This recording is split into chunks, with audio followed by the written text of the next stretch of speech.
Good morning, students. So in last class you studied about all the three Anglo-Mysore wars. Now next is the fourth Anglo-Mysore war. After this what happened? The Mysore kingdom almost it was ended or it was finished. So here by the death of Tipu Sultan, that is in 1799, Mysore kingdom came to an end. Hyder Ali had died during second Anglo-Mysore war only. You have studied yesterday. So here Tipu Sultan took the defeat in the third Anglo-Mysore war personally. He paid all the dues and God released his children. He also gave away the territory to the British and its allies as agreed. He claimed his right over the Malabar region under the British occupation, but the British refused this argument. So see here, during the third Anglo-Mysore war, this Marathas, Nizam of Hyderabad and Britishers, they all together, with this combined forces, they attacked on Srirangapatna. That is, Tipu Sultan was attacked. So here what happened? When they attacked and they were destroying the fort, at that time Tipu Sultan inevitably he had to sign this treaty, that is Treaty of Srirangapatna. By the signing of that treaty, that war came to an end. So Tipu Sultan he agreed to all the conditions of the British. Understood what all the conditions were? Tipu Sultan had to give 3 crore rupees and also he had to give half of his kingdom to the British, and also the territories which were conquered by the Tipu Sultan he had to give them, and the prisoners who were imprisoned he had to release them all. So he agreed to that all, and until he paid the money, his 2 sons were taken as hostage by the British. So see here what will happen in 4th Anglo-Mysore war. When Tipu Sultan agreed to these all conditions, in 4th Anglo-Mysore war he almost gave everything to the British, what all they had said, and he released his 2 sons from the Britishers, and the Malabar region which he had conquered, he went to regain it, but the Britishers, they did with the argument, they did not give him back the regions. Lord Wellesley became the Governor General of India in 1798. These political activities against Tipu Sultan became intensified during this period. Tipu's attempt to form an alliance of local rulers and his closeness with the French angered Lord Wellesley further. So see, Lord Wellesley he had become Governor General of India in 1798. So now Tipu somehow again he wanted to be powerful and again he wanted to get back his kingdom. So what he did, the local rulers who had opposed the Britishers, he tried to bring them all in one side. He tried to unite them and he wanted to bring them all on his side, so that he could make combined force and fight with the British. So see here, he did that all, and also the French who were close to Tipu Sultan. Understood? They were close to Tipu Sultan. By knowing this all actions of Tipu Sultan, Lord Wellesley again what happened? The enmity grew between Tipu Sultan and the Britishers. That is Lord Wellesley. Tipu sent an ambassador to France to seek the alliance of French. This enraged the British. They thought that an alliance between France and Tipu Sultan would threaten the existence of British in India. So Tipu Sultan what he did further? He wanted to make good relationship with French. He wanted to have good friendship with French. So he sent an ambassador to French. Understood? He sent an ambassador to France to make an alliance with the French. So there again what happened? Lord Wellesley, when he came to know this action about Tipu Sultan, again he was enraged. Again he was angered. Why? Because if Tipu Sultan combines with French, what will happen? Again they will oppose the British, and again the British will become less powerful. Another treaty containing inhuman and impractical condition was forced upon Tipu Sultan. Tipu rejected this. His refusal started the 4th Anglo-Mysore war. So see, the Britishers wanted that Tipu should sign another treaty, one more treaty or one more policy. But Tipu Sultan, what he did, he did not agree to that treaty or policy of the British. When he did not agree, at that time what happened? Again the Britishers were still more angry with the Tipu Sultan. Again the enmity grew more between Tipu Sultan and the British. So what was that treaty? That was subsidiary alliance. Understood? So the Britishers, they forced Tipu Sultan to sign subsidiary alliance treaty, but he did not agree. So here what happened again? When he did not agree, from then onwards, this fourth Anglo-Mysore War started. That is 1799. The war started in 1799. The British were able to destroy the strong fort. Tipu died while fighting the British in 1799. With the death of Tipu Sultan, the British were happy as if the whole India came under their rule. So here, Tipu Sultan, he died fighting with the Britishers in 1799. After his death, the Britishers were very happy. Why? Because they had faced a strong opposition in India, that is in southern India. So after his death, it was very easy for the Britishers to conquer the southern part of India. Understood? They were so happy that they felt as if they conquered the whole India. Most of the territories under Tipu's rule was shared among the British, Marathas and Hyderabad Nizam. A small territory was handed over to the royal representative of Mysore Wadeyar. This region came to be known as Mysore Princely State. So here, this Mysore region, what happened? After death of Tipu Sultan, this entire region was divided into 4 parts.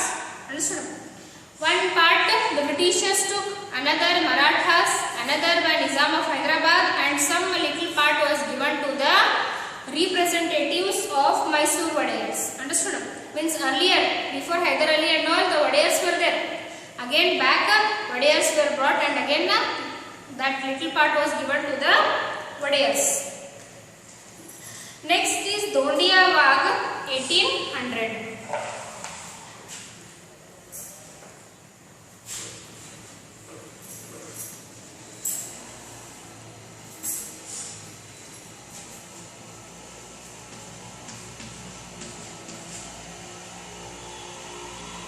Here, Dondiya Wagh, 1800. So see here, before the start, I'll tell you how this all happens here. Tipu Sultan and Hyder Ali were a big obstacle in the southern part of India. But either than Tipu Sultan and Hyder Ali, there were again many rulers. Understood? There were many people who revolted or who were against the Britishers. Understood? So here, in small regions, many revolts or rebels took place against the British. Understood? At how much it was possible for those people, they united many people with them, and after a unity, what happened? They fought with the Britishers. So many small rebels or revolts took place in these places, that is in Karnataka only, against the Britishers. So these all people were opposing the Britishers. So in this chapter you are studying only about Karnataka. This Mysore region you have already studied. Now Dondiya Wagh, how he opposed Britishers. See.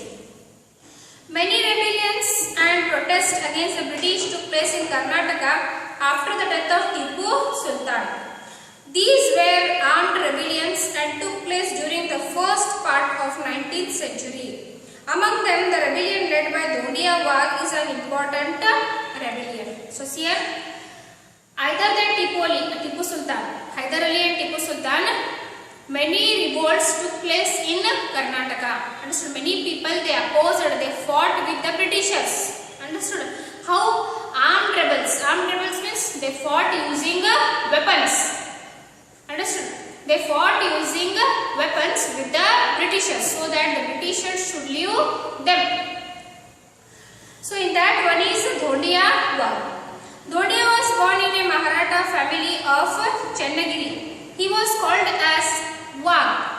The bravery. He started his career as a cavalry soldier in Hyder Ali's army and grew to the position of military general.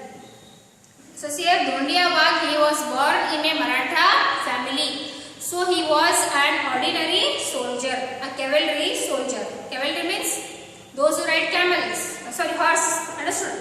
So here he was a cavalry soldier in Hyder Ali's army. He was very brave. He was called as Wagh. Wagh means in Marathi, Wagh means tiger, understood? So he was called as Wagh. He was brave as tiger. And later on here, first of all he was cavalry soldier, but later on he became military general. He built his own private army and fought along with Tipu Sultan. Due to differences with Tipu, he was imprisoned. The British released him from the prison after the 4th Anglo-Mysore War. He built a small army and started his operations. So see here, he was a cavalry soldier, means on horse who fight now. The soldier, they are called as cavalry soldiers. Later on he became military general. And later on, after that what happened? He made his own private army and fought with Tipu. Means he helped Tipu Sultan to fight again with the British. Later on what happened?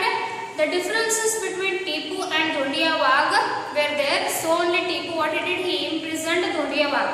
But after 4th Anglo-Mysore War, that is in 1799, after death of Tipu Sultan, he was released by the British.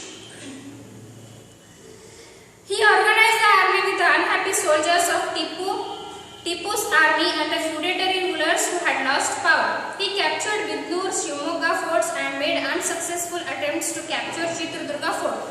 Lord Wellesley tried to check this rebellion. So here what he did? After he was released from the prison, he made his own army. He collected those all people who were unhappy with the Britishers. Understood? Who were unhappy, and many feudators, that is feudatory rulers. So he collected them all and he made his own army. Next he captured Bidnur and Shivamogga, and also he made an attempt or attacked Chitradurga fort.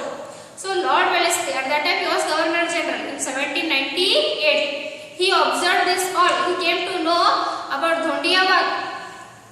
An attack was organized on Shivamogga, Honnalli, Harihara and other places under the control of Dhondia. See here, he attacked on Shivamogga, Honnalli, Harihara and many other places. Dhondia lost his base. After the capture of Shikaripura, Dhondia ran away towards Gutti, which was under the control of Nizam of Hyderabad. So see here, after capturing these all places, he lost his base. He lost his base when? During the capture of Shikaripura.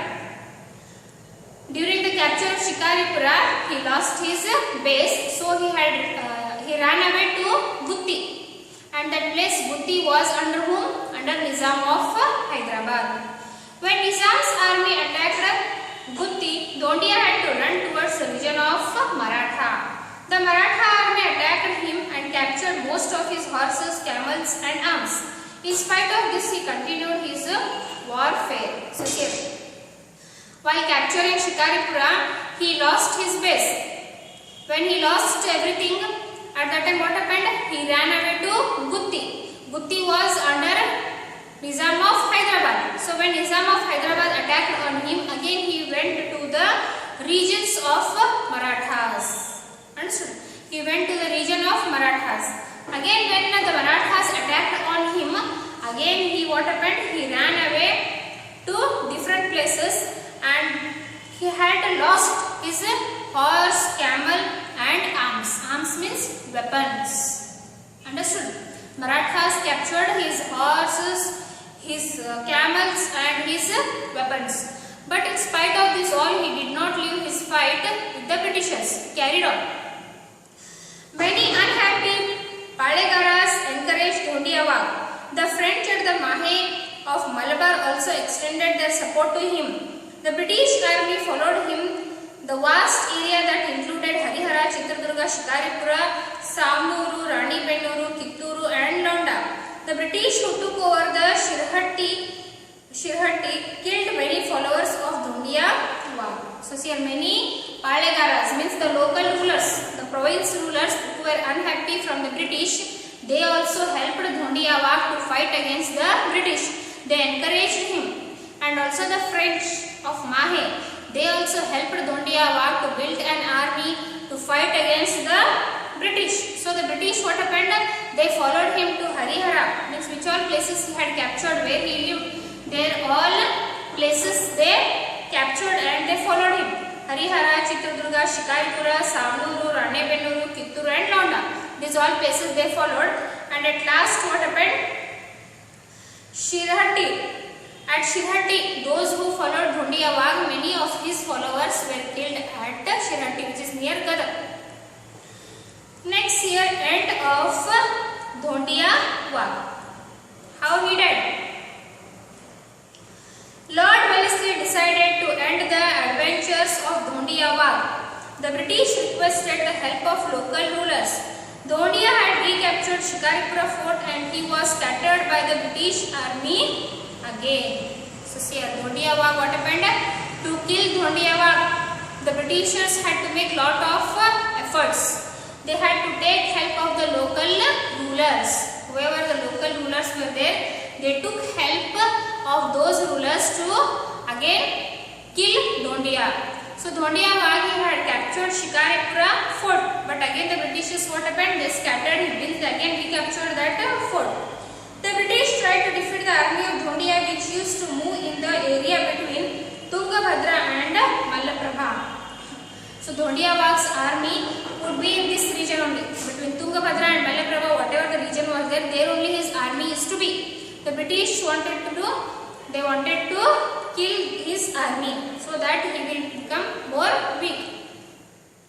They attacked him from all the directions. He was followed by them when he left Raichur, when he was caught in between Maratha army and Nizam's army. The British attacked him near Yelaparvi and killed him at Kodagal.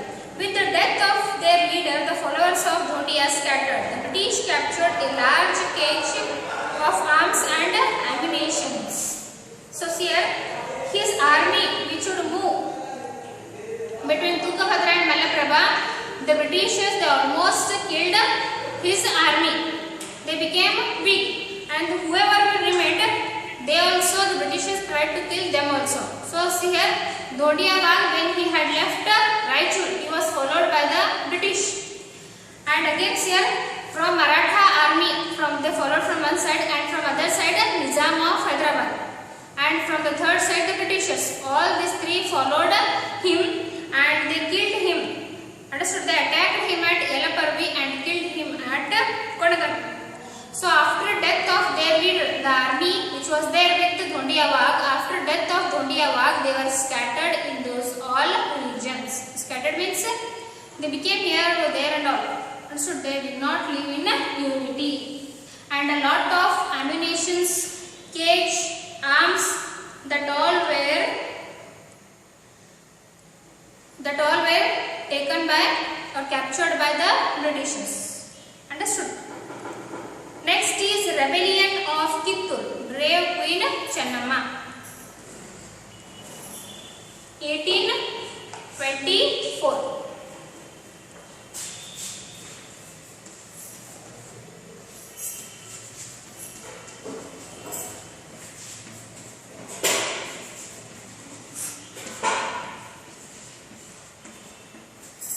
So here rebellion of Kittur, that is 1824.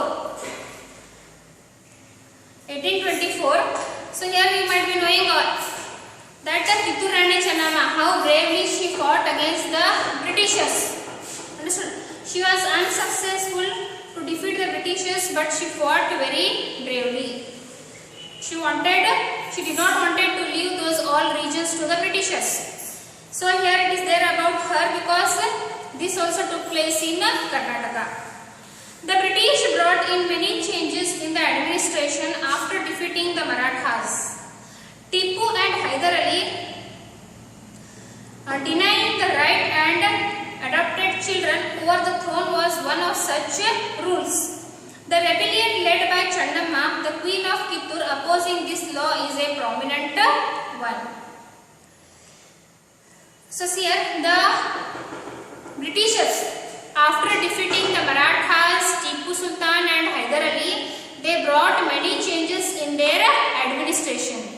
They introduced many policies, many rules, many laws, where the kings they had to follow so that it would be helpful for the British to conquer those regions without any fight, without any battle, without any war. Understood? So in that, one such policy or one such rule of British was those who did not have a natural son. Understood? They could not adopt any child or any children. Understood? Means those kings who did not have their own children, they could not adopt any another children to the throne. And when they could not adopt other children, at that time the entire kingdom automatically to whom it went? To the British. So this was called as doctrine of lapse. This was introduced by Lord Dalhousie. So with this such cunning policies, the Britishers what happened? They conquered or they undertook many places. Kittur lies between the Dharwad and Belgaum. After the death of her Mallasarja, Channamma, the queen of Mallasarja, took active interest in the administrative matters. So here, Kittur you know all. It lies between Dharwad and Belgaum region. So after death of her husband, that is Mallasarja, after death of him, Kittur Rani Channamma, means Channamma, she tried to undertake the administration. Means she only wanted to rule the kingdom. After death of Mallasarja, his elder son Shivalinga Rudrasarja took over reign of Kittur. Due to his failing health, Channamma had to take care of day-to-day administration. Shivalinga Sarja supported the British during Maratha War. As a result, the British entered an agreement with Kittur and collected payment from him. This agreement was entered during the time of Thomas Munro. So see here, after death of Mallasarja, Channamma undertook the administration. But his elder son, who Shivalinga Sarja, Shivalinga Rudrasarja, he was actually the ruler or the king, but his health was not in a proper condition. Understood? He had health problems. Who? Shivalinga Rudrasarja. So Channamma only what happened? She only had to look after day-to-day administration. Why? Because he did not have proper health. So the Shivalinga Rudrasarja had supported Britishers during Maratha War. So the Britishers and the Marathas, when they defeated the Marathas, at that time Shivalinga Rudrasarja, he had supported the Britishers. When he had supported the Britishers, from then onwards, the Britishers what happened? They collected payment from Shivalinga Rudrasarja. They had made an agreement with Shivalinga Rudrasarja. When at that time who was the ruler then of Channamma? Shivalinga Rudrasarja. He only had supported the British and he only had signed an agreement with the British, with Thomas Munro. After the death of Shivalinga Rudrasarja, Channamma adopted a boy named Shivlingappa and started ruling Kittur as a queen regent. Then Thackeray was the collector and political agent of the British in Dharwad. So here, Shivalinga Rudrasarja, he did not have proper health. He had many health problems. So after his death, what happened? She adopted a son named Shivlingappa. Understood? That the son's name whom she had adopted, his name was Shivlingappa. She adopted him. He was only for the namesake, he was king, that boy. But regent means the actual ruler, or until he undertake the administration, Channamma was called as the regent ruler or regent, which undertook the administration of Kittur. At that time, when she undertook the administration of Kittur, Thackeray was the collector and political agent of the British of Dharwad region. He sent a report to the governor of Bombay and attempted to take over Kittur kingdom under the doctrine of lapse policy. So here, Thackeray, he was political agent and also collector of this region. Which region? Of Dharwad region. So he wrote a report and he sent to Bombay to the Governor General. In that what he wrote? This Kittur, it doesn't has any sun or natural hire. So this should be undertaken under doctrine of lapse policy. He attempted to take over the treasury and fort under his control. Chennamma considered war as inevitable. She prepared for the war. Meanwhile, the British also prepared themselves for the war. In the battle, Thackeray was shot dead. Many British were taken as prisoners of war. So here, Thackeray was collector and also political regent. He also wanted to have control over the treasury and the fort of Kittur. Understood? Kittur fort and the treasury. He wanted for himself, and the rest all region he wanted to give to the British under this policy, that is doctrine of lapse policy. But Chennamma, she did not agree for this and she thought that war is inevitable. Means the solution only is war. She will not agree. So the Britishers, when they came to know about this, they were also prepared for the war. Rani Chennamma also, she was also prepared for the war. And during the battle or during the war, Thackeray, he was shot dead. Means he died during that war. And many Britishers were taken as prisoners by Rani Chennamma. The British attacked Kittur again under the leadership of Colonel Deak. The army fought the battle bravely. Chennamma attempted to flee from the battlefield, but she was captured by the British army. So see, the Britishers, what happened? They once more attacked Kittur. At that time, the leader was Colonel Deak. At that time, Chennamma, she fought bravely. But what happened? As the battle was going on, she ran away from the battlefield. But still the Britishers, what happened? They caught her. Chennamma and others were imprisoned at Bailongal fort. Queen Chennamma passed away in the prison. She has remained an ideal person till today. So here, Rani Chennamma, what she did? When she was caught back again by the British and she was kept in Bailongal fort as a prisoner. But being in prison only, she died there only, and many other people who followed her, still what happened, like Sangoli Rayan and all, they built their own army and again they fought with the British. But still till now today we remember her. Why? Because of her bravery, her courage and all. Still today she remains as an ideal person. So this is about Kittur Rani Chennamma, how she fought against the British, that is in 1824. This also rebel took place in Karnataka only. So here about either than Tipu Sultan Hyder Ali, about two of them is studied. One is about Dhondia Wagh and another is Kittur Rani Chennamma. Dhondia Wagh, that took place in 1800. Kittur Rani Chennamma took place in 1824. So this all took place in Karnataka. So next again it is there about Sangoli Rayan and many other small revolts took place. So in next class I will tell you about the remaining. So I will end today. Thank you, students.